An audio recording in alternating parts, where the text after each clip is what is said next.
On this week's show, the Georgia Southern Eagles, with an unexpected 3-game home series against Appalachian State, will take you out for highlights. We'll also update golf and softball as well as we welcome you inside the Eagles' nest.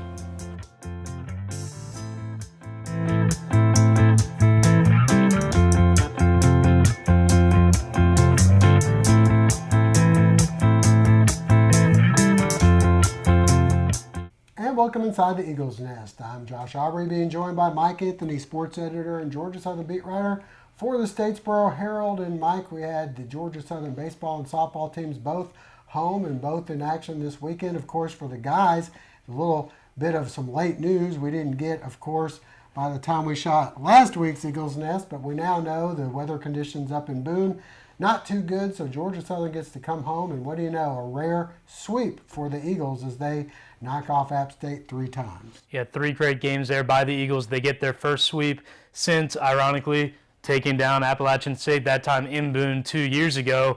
But yeah, great news all around for the Eagles, is I'm sure they didn't mind not playing in 35-degree snow showers and flurries up on that mountain. Even better news that they get right back to winning in conference play, now 5-1 on the season in Sun Belt play, and they're going to need that as they shift towards a tougher opponent this week as they welcome in Coastal Carolina, the national champions 2 years ago, winning the Sun Belt regular season championship last year and off to a hot start this season. Yep. All right. Well, Georgia Tech was the game in the midweek game. They lost that one 3-1. Pretty good pitching performances by the Eagles, but the bats couldn't get going. Hopefully they can do that this week.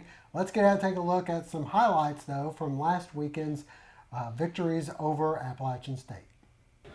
Georgia Southern baseball in a 3-game series with App State. Brian Eichhorn on the mound and in control here, getting some help at third by Blake Simmons.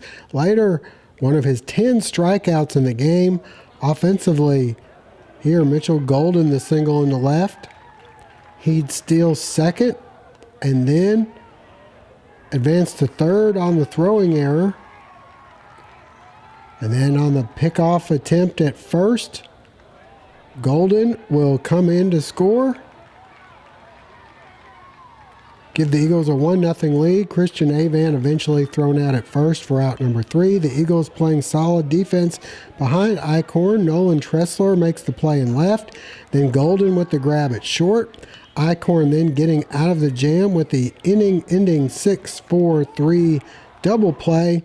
But Eichhorn didn't need much help. He'd fan 10 over 8 innings, allowing only 3 hits and walking only 1. He'd only need 1 run, but here teammates add another in the 6th. Mason McWhorter, the double to left center. This played Stephen Curry to make it 2-0. Chase Cohen comes in to close the door as the Eagles take game 1 by a final of 2-0. We moved to Saturday in game 2. Seth Schumann able to pick up where Eichhorn left off. Schumann 9 strikeouts in 7 2/3 innings. He'd get a little more run support starting here in the 3rd with the bases loaded for Mason McWhorter, and he launches the grand slam to left center as the Eagles will open up a 4-0 lead. Schumann continuing his solid effort, scattering 6 hits and allowing only 1 run in 7 2/3, only walking 2. More from the Eagle offense in the 6th, 1 on, and Noah Searcy launches this towering home run to left. The 2-run blast made it 6-0, and the Eagles take game 2 7-1. So Georgia Southern looking for the sweep. Game 3 down 2-0. Christian Avant, he able to reach on an error. Searcy will come home to make it 2-1. To the 4th we go. 1 on for Joel McDaniel. And he comes through with a 2-run homer to left. This gives App State a 4-1 lead. The Eagles mount a comeback here in the 4th. McWhorter at it again, this time the solo home run will make it 4-2. Next, Simmons singles with 2 on. Cersei scores. Later with the score 4-4, Nolan Tressler singles the infield style way here. Corley comes in to make it 5-4. Stephen Curry then hits this one off the pitcher. Another run scores to make it 6-4, and then it's Jason Swan with the single into left with the bases loaded. 2 more runs score, 8-4 Georgia Southern. Statesboro's Braxton Johns in relief, able to pick up the save, going 3 innings, allowing only 1 hit, striking out 3. And the Eagles complete the sweep, winning by a final of 11-4. Those games with Coastal Carolina because of Easter, Thursday 6:30, Friday 6:30, and then Saturday's game at 1 o'clock. All right, Mike, well, shifting gears to go to the softball diamond where Georgia Southern rolling right along. They win another series, this time with Monroe, taking 2 of 3. 2 of 3. Once again, that's been the story of the conference season so far for Georgia Southern. Now 21-10 on the season. A very impressive turnaround from the last few campaigns, and it was full of drama. The first 2 games of the series, high-scoring slugfest. The second one, Georgia Southern walks it off with 2 runs with 2 outs in the bottom of the 7th inning. Can't quite complete the sweep, but now the test really begins.